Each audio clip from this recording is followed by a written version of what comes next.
നിയമസഭാ തെരഞ്ഞെടുപ്പിൽ മലമ്പുഴയിൽ PS അച്യുതാനന്ദന്റെ മുൻ പേഴ്സണൽ അസിസ്റ്റന്റ് A സുരേഷിനെ സ്ഥാനാർത്ഥിയാക്കേണ്ടെന്ന് കോൺഗ്രസ് നേതാക്കൾ.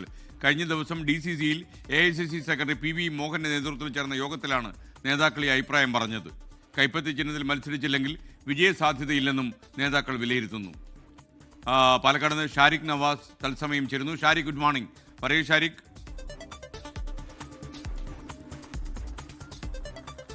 Good morning SKN. നിയമസഭാ തെരഞ്ഞെടുപ്പിൽ മലമ്പുഴ മണ്ഡലത്തിൽ നിന്ന് മുൻ മുഖ്യമന്ത്രി VS അച്യുതാനന്ദന്റെ പേഴ്സണൽ അസിസ്റ്റന്റായിരുന്ന A സുരേഷ് മത്സരിക്കേണ്ടതില്ലെന്നാണ് ഭൂരിപക്ഷം മലമ്പുഴ മണ്ഡലത്തിലെ കോൺഗ്രസ് നേതാക്കളുടെ അഭിപ്രായം. കഴിഞ്ഞ ദിവസം DCC ഓഫീസിൽ AICC സെക്രട്ടറി PV മോഹന്റെ നേതൃത്വത്തിൽ ഒരു യോഗം ചേർന്നിരുന്നു. PV മോഹനാണ് ആ യോഗത്തിൽ അധ്യക്ഷത വഹിച്ചിരുന്നത്. ആ യോഗത്തിലാണ് മലമ്പുഴ മണ്ഡലത്തിലെ ബ്ലോക്ക് പ്രസിഡന്റുമാർ, മണ്ഡലം പ്രസിഡന്റുമാർ, നിയോജക മണ്ഡലം ഭാരവാഹികൾ ഈ അഭിപ്രായം ഉന്നയിച്ചത്. A സുരേഷ് മത്സരിക്കേണ്ടതില്ലെന്നാണ് ഭൂരിപക്ഷം നേതാക്കളും അഭിപ്രായത്തിൽ രൂക്ഷമായി വിമർശനം ഉൾപ്പെടെ അഭിപ്രായം രേഖപ്പെടുത്തിയത്. A സുരേഷ് മത്സരിച്ചാൽ വിജയസാധ്യത തീരെ കുറവാണെന്നും അതുപോലെ തന്നെ UDFന്റെ സ്വതന്ത്ര സ്ഥാനാർത്ഥിയായി മത്സരരംഗത്തേക്ക് വരുമ്പോൾ കൈപ്പത്തി ചിഹ്നം ഉൾപ്പെടെ ലഭിക്കില്ല.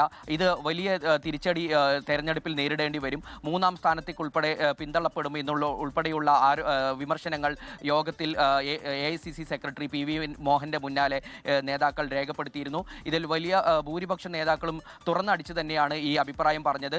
അതായത് മലമ്പുഴ പോലെയുള്ള ഒരു മണ്ഡലത്തിൽ ശക്തനായ ഒരു സ്ഥാനാർത്ഥി തന്നെ വരണമെന്നാണ് കോൺഗ്രസ് നേതാക്കളുടെ ആവശ്യം. കാരണം മലമ്പുഴ കുറേ കാലങ്ങളായി ഇടതുപക്ഷത്തിന്റെ കയ്യിലുള്ള ഒരു മണ്ഡലമാണ്. ആ മണ്ഡലം തിരിച്ചു പിടിക്കുകയാണെങ്കിൽ ശക്തനായ ഒരു സ്ഥാനാർത്ഥി തന്നെ വേണം. അവിടെ അത്തരത്തിലൊരു മണ്ഡലത്തിൽ കൈപ്പത്തി ചിഹ്നം പോലും ഇല്ലാത്ത മറ്റൊരു ചിഹ്നത്തിൽ മത്സരിച്ചാൽ അത് വിജയസാധ്യതയ്ക്ക് വലിയ മങ്ങലേൽക്കും എന്ന് ഉൾപ്പെടെ നേതാക്കൾ അഭിപ്രായപ്പെട്ടു.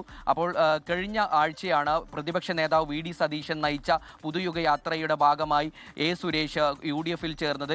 UDFൽ ചേരുമ്പോൾ ഇത്തരത്തിൽ UDFൽ ചേർന്നത് ഉൾപ്പെടെ A സുരേഷിന് വലിയ സ്വീകാര്യതയൊക്കെ ലഭിച്ചിരുന്നു. എന്നാൽ മലമ്പുഴ മണ്ഡലത്തിൽ അദ്ദേഹം സ്ഥാനാർത്ഥിയായി വരുന്നതിൽ കോൺഗ്രസ് നേതാക്കൾക്ക് ഭിന്നാഭിപ്രായമാണുള്ളത്. SKN. Okay, thank you. Shariq നവാസാണ് വിവരങ്ങൾ നൽകിയത്. മലമ്പുഴയിൽ A സുരേഷിനെ സ്ഥാനാർത്ഥിയാക്കുന്നതിൽ കോൺഗ്രസിലെ ഭിന്നസ്വരം. ലോകത്തെവിടെയായാലും ഏത് സമയത്തും 24 വാർത്തകളും ഓഗ്മെന്റഡ് റിയാലിറ്റി പാക്കേജുകളും എക്സ്പ്ലെയിനറുകളും വിശദമായി കാണാൻ ഞങ്ങളുടെ YouTube ചാനൽ നിങ്ങൾക്ക് സബ്സ്ക്രൈബ് ചെയ്യാം.